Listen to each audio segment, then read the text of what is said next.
Good afternoon, everyone. My name is Tim Sparks. I'm Manager of Urban Water at the Department of Water Environmental Regulation. I'm getting better at it. Come on, give me some credit there. Welcome this afternoon. This is a great turnout, isn't it?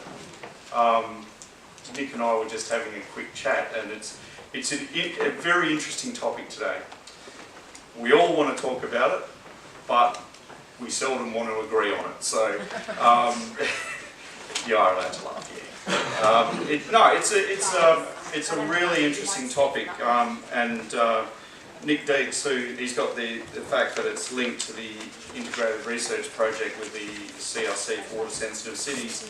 It's a really good thing that Nick's going to talk about this today. So before we do that though, I would like to acknowledge that this meeting is held on traditional lands of the Noongar people.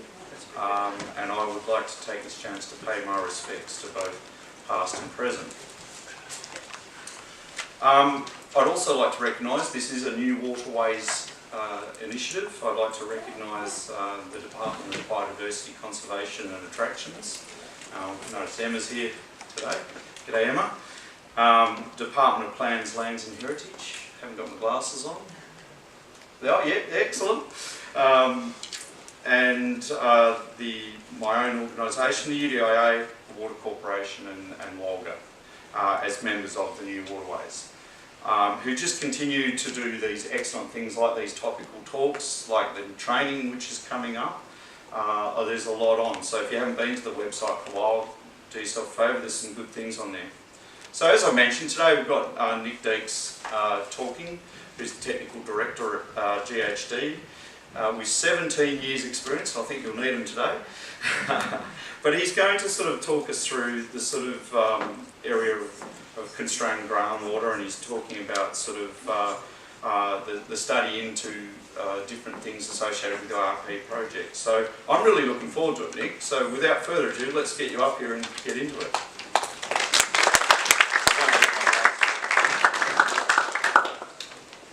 Thanks very much for that introduction, Tim. So good afternoon. Thanks for your interest in this topic today. If you're not already aware of what the CRC for Water Sensitive Cities does, they conduct interdisciplinary research into urban water problems, and they synthesise that research, those outputs into practical solutions, ranging from regulation and policy through to planning and design. The integrated research projects are a way that they try and address some priority industry needs by integrating research activities with industry projects. This IRP5 project is about finding knowledge-based water-sensitive solutions to development challenges in high groundwater environments. The project obviously has a strong basis in Western Australia and the Swan Coastal Plain, but there are other parts of Australia that have a similar challenge, such as the parts of the New South Wales Central Coast.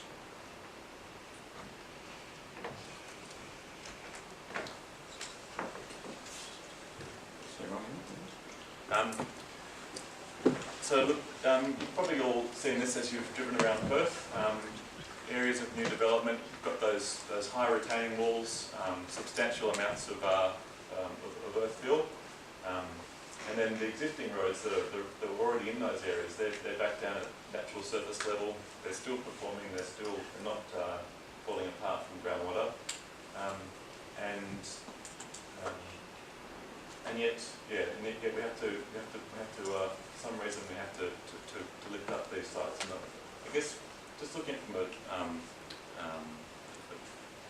a layperson's point of view, it doesn't make sense when you see the previous lot would have had a house on ground, and now you kind of see a new development that's all raised up quite high. So there's a few problems with that. Obviously, affordability is a significant problem. All of that sand fill is expensive. Thank you. Sorry. All of that sand fill is expensive, and those retaining walls are expensive, and we have to pass those costs on to the buyer of that land, the homeowner and the renters. Obviously there's environmental challenges with that as well. we've got land clearing at both the source of that sand and at the destination of that sand. When we bring the sand in, we obviously can't lift the vegetation at the same time, so all that vegetation is people. There's sustainability and embodied energy challenges as well with all those materials. And there's obviously changes to the water and nutrient cycle as a result.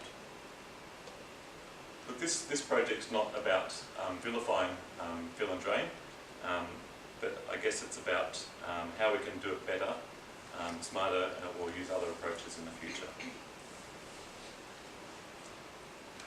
So the CRC for Water Sensitive Cities approached this research project with the following questions. How do we challenge business as usual in high groundwater environments? How do we reduce the uncertainties that are embedded or implicit in our urban water models? What is the optimal performance, design and management of water in these areas? How can we make better use of managed aquifer recharge and groundwater harvesting? And you've got that water that's so close to surface and available. What are the social, economic and environmental values that can be achieved by more effective water management in high groundwater environments? So to answer these questions, the Project Steering Committee elected to undertake a two-stage process. The first is seeking to understand the current state of knowledge. Once we have an understanding of that knowledge, what the gaps are, then that puts us in a position to fill those gaps and evaluate alternative approaches using a real-world case study. So today's presentation is just about stage one, what's the current state of knowledge. So the Project Steering Committee was pulled together by the CRC, and that included a local and interstate mix of regulators, consultants, developers, asset owners and researchers. The objectives that the Steering Committee set for this project were to collate and critically evaluate the current state of knowledge, and to do that through both expert interviews and through a literature review. And the second objective there was to identify the contested or unknown design and implementation parameters and methods. That's the cover of the report that you can see there. So the key authors of this report, we had Carlos Ocampo from UWA. His focus was on water balance and water quality.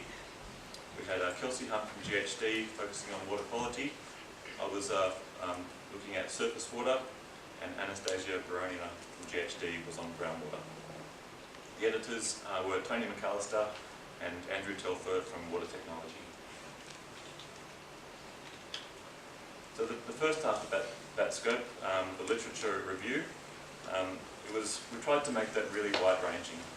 So we wanted to get everything from your books and journal papers through to policies, standards, guidelines, and then all the way through to local water management strategies and water management plans. We did a lot of reading, a lot of research, and we did end up with 167 citations in our report, but there's a lot more that went behind there as well. We were obviously keen to get quite a wide range of views from our experts, and we wanted to do that both geographically and by their association. So if we, obviously WA has probably the largest challenge here, so there was, we were overrepresented by the experts in that regard, but we did get people from interstate and from overseas to contribute to those interviews as well. And that was, I guess, to avoid that groupthink that can sometimes come up when you've got all the same people together each time. We also wanted to get diversification by their association. Obviously, consultants who are practicing this work have a lot of interest in it, and we also got consultants, a developer, researcher, and university interviews as well.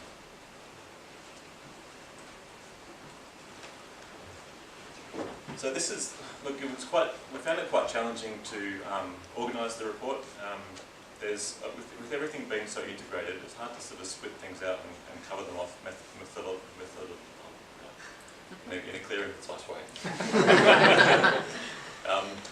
So on the left here, we tried to split it up, I guess, by the scientific discipline. So use that term here, I'm really talking about I guess the wall movement to and from the aquifer. And then each of these columns, so the first one was I guess what's happening in the pre-development, and then the next three about the impacts. So the development impacts on water resources and environment, the impacts of high groundwater on infrastructure, and the impacts of high groundwater on livability. For each fragment of knowledge, we subjectively classified, so sometimes what science says is evidence may be contested by practitioners or vice versa. But hopefully some of those nuances you'll get out of the presentation today and the report when you come to read that. There were 98 findings that we made altogether. I don't know why we couldn't round that up to 100, but I'll have to do for now. And so they're all contained in this presentation, but I'm probably going to just discuss those that I think are interesting or controversial or significant to the next stage of work. So this is the illustration there is a cross-section of what you might find in a pre-development environment. I found it quite surprising how little we know about the pre-development environment in high groundwater areas. In low groundwater areas, I guess across all areas, things like rainfall intensity, duration and temporal patterns are well evidenced. But when groundwater is absent or it's deep, we all sort of have a good understanding of what sort of infiltration rates you might achieve, what sort of evapotranspiration rates there are. But once that groundwater comes close to surface, the science and industry knowledge becomes uncertain. For example, if the groundwater is right at the surface, what sort of runoff coefficients do we use for our models? For the interception rates, we classified them as agreed because there's a lot of good science about these rates, but our primary concern here was about the variability due to the differences between tree species or vegetation species, vegetation maturity, and wind, rainfall and seasonal things like bark. We all know that groundwater levels fluctuate seasonally and after storms, but there is considerable disagreement about how we determine these levels and these fluctuations.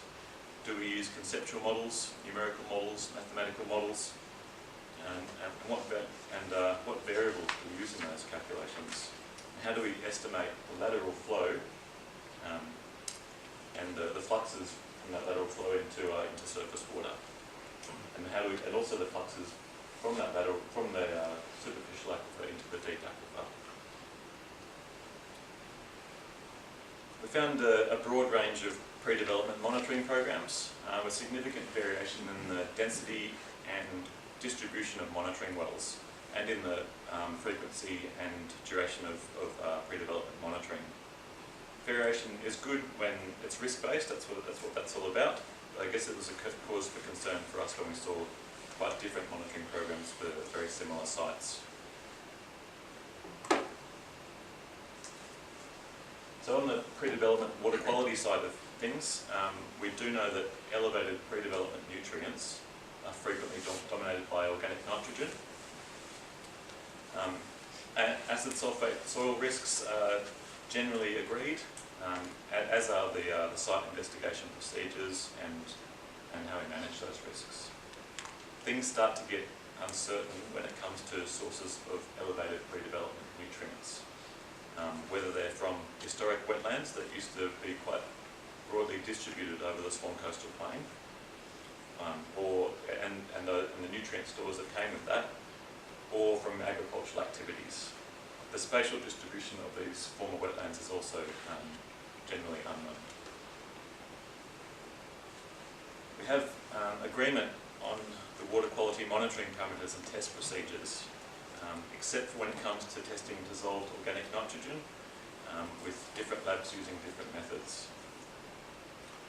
An interesting comment there from an interviewee on the use of the term legacy nutrients. This implies that they are associated with the former land use, whereas the term pre-development nutrients covers a broader range of possibilities.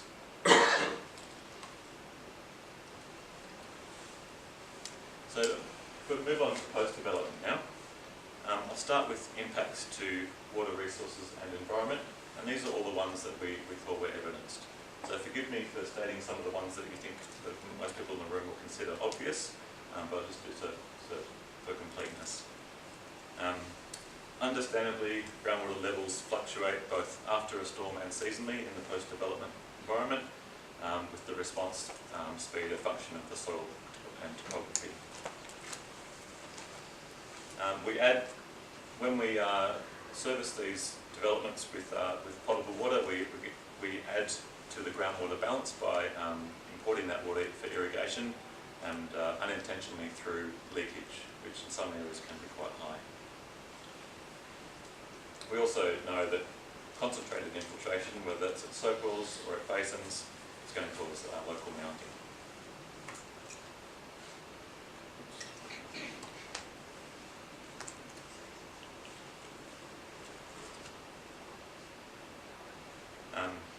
In sewered urban environments, fertiliser is the main nutrient source. We are all aware of the consequences of disturbing acid sulphate soils, and there's been a lot of publications that confirm that source control is the most effective means of reducing pollutant export. I don't know why my house keeps on falling from the sky.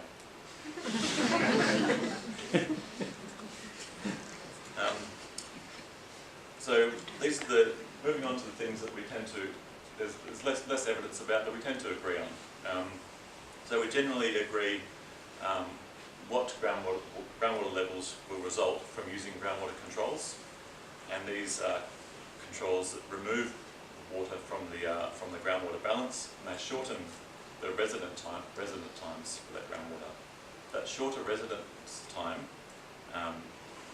reduces the nutrient attenuation and opportunity for microbial activity. When we have high groundwater, we'll have a shorter nutrient path between the source of the nutrients and the receiving environment. Gravity sewer systems, they have a habit of removing water from the groundwater balance, not necessarily early in the life of their service, but certainly in the long term.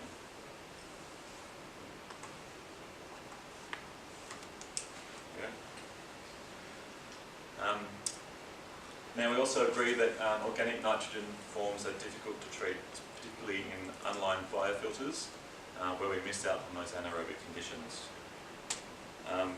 This is probably more from the practitioner's point of view. They agree that local government requirements have a strong impact on how we design WSID elements and therefore the performance of those WSID elements. And there's also research that says that smaller lots are producing less nutrients, and presumably that's from a reduced fertiliser demand. So this is where it starts to get a bit contested. Now I'll start with initial and continuing losses and runoff coefficients. Oops, that's my house. We saw a lot of variation in the water management strategies and plans for similar sites on this. And just this week, DWER organised a workshop down in Bunbury to discuss this same topic. At their workshop, most of the consultants in the room had a fairly general agreement on what sort of initial losses we should use, but I guess the continuing losses decided to get a broader range of values there. And I think outside the room that range will probably continue even further. This might be a case where the limited research that we've got available for these runoff coefficients in high groundwater environments offers a lower range of values compared to what the practitioners are using in their work. There is also disagreement on infiltration rates and blockage rates. You might have a permeability test result that says you've got 5 metres a day, but what do we use for soak wells to account for blockage? How do we account for high groundwater that's near those soak wells, and also the spatial variability of the soils that we get in that development? Shallow and deep aquifer recharge rates from frequent events also vary greatly in both the literature and practice. this may be a function of the variability in evapotranspiration rates. Obviously, impervious surfaces and soil properties will also be variables there. Evapotranspiration rates will vary by both, I guess, the density and the type of vegetation and how that vegetation changes over time. There's considerable debate on the performance of groundwater controls over time. How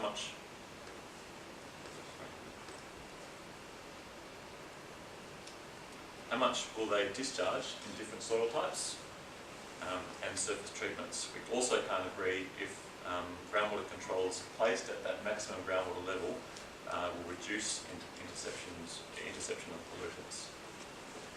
Personally, I've seen 1,001 ways of predicting post-development groundwater levels with considerable uncertainty, particularly when there are no groundwater controls to control that. Now, if we've got elevated pre-development nutrients, what should our water quality targets be when we're comparing them at post-development? And also, how long should we be monitoring for post-development? Most local governments require sort of 3 to 5 years, but is that enough to get balance and equilibrium? If we don't, now all those things are really about a lot of those things are really about the water balance in that urban environment. So if we don't understand the water balance on the urban side over here, then we can't be expected to understand what the water balance is happening down in this groundwater dependent ecosystem next to that development, and what sort of buffers that we should be putting between that and that development.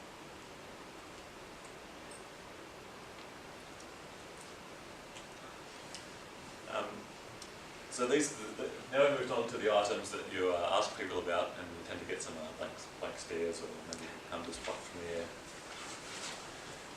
So back at pre-development, we said that evapotranspiration rates were classified as contested, and in the post-development context, we've moved them to the unknown category. This is a case where we do have some science with the CSIRO developing a model for predicting what ET might have in a development. We couldn't find any evidence of people using that for urban development, with most consultants using either zero, using the bond pan rates or the bond evapotranspiration rates, or making some sort of engineering judgment. Regarding landform impacts, the DWER tried to model the impacts of a cut-to-fill landform change. I think that's in Wollongong. And the results were not supported by any field measurements. Also, the bioavailability of organic nutrient forms has put the question on what is the risk to receiving environments if we're not treating those. For infiltration devices, we know that they clog. We just don't know by how much or how quickly. And the CRC for water sensitive cities and UWA have done some recent good research on WSIP performance in high groundwater out near Byford. However, there still remains some considerable unknowns in that space. Despite the requirement for post-development monitoring, we aren't good at collecting, analysing, or retaining that. Right, so that was all about pre-development. So that was all about the impacts to water resources and environment. Now I'm going to talk about the impacts of high groundwater on infrastructure. So we all know that that high groundwater is a risk to structures and to pavements. We also know that acid sulfate soils and salinity and what sort of things they can do to infrastructure. We also know that although there's alternative building methods that can achieve the building code requirements, in high groundwater environments, we have a strong preference for Class A sites, particularly in WA. Most underground utilities are not impacted by high groundwater in the long term, but in the short term, there's obviously a construction that needs to take place and some sort of pumping to control those groundwater levels. And the electrical substations in WA, we have a requirement that they've got the 500 mil clearance to protect groundwater.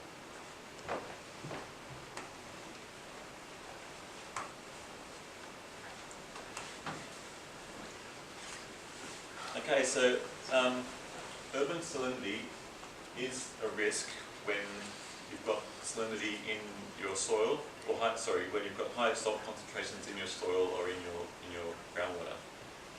But it's generally agreed that fill is not effective for managing the salinity in high groundwater environments due to the capillary action that takes place.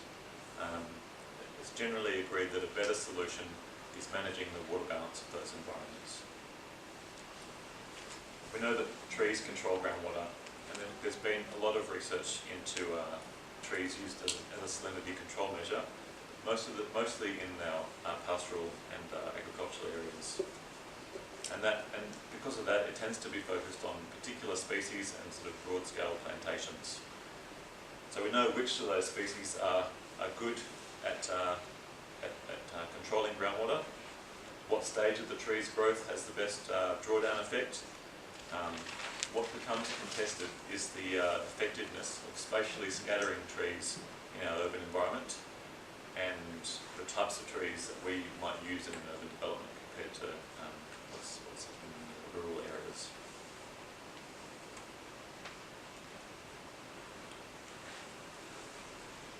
Now move on to the impacts of high groundwater on livability. It's important to state at the start that obviously changing that land use to urban has a positive impact on livability. We've now got houses we can live in. Most of the research and interviewees agreed that MAR has a positive impact on livability as well through all that additional increased water availability that you have. It was also agreed that acid sulfate soils, nutrients and salinity associated with high groundwater have a negative impact on livability through numerous mechanisms. So in a high groundwater environment, some experts report that you are likely to consume more land for stormwater management and disposal. You've got a higher frequency of POS inundation and waterlogging, but others contested that this was not the case if the system was designed and constructed appropriately. So that brings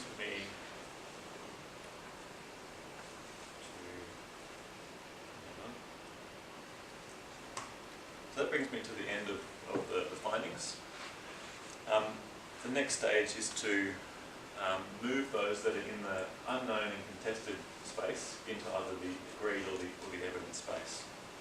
Now we obviously can't answer all 98 questions, so we need to prioritise what research areas are undertaken to answer as many questions as we can, or to answer those questions that are going to have the most positive impact or positive improvement to how we develop this land. So questions like how maybe about rainwater tanks are probably good value for money in WA and can be given a lower priority. So the steering group has come up with some draft questions. They're still a work in progress. They've consolidated all those 98 findings into these questions. And I guess that first one really is a bit of a catch-all for the urban water balance. That it's really fundamental to understand that water balance because before you can even answer some of these other questions. If you don't know what the water balance is, you're not going to know what the nutrient balance is, and then if you don't know the nutrient balance, you're not going to be able to provide that treatment. This brings me to the end of the presentation.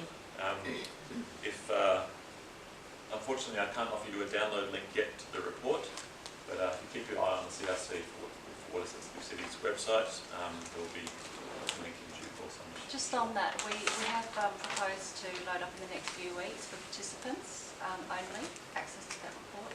Then after that, we'll go forward. But the slides and the video are available, will be available on the New Waterways website.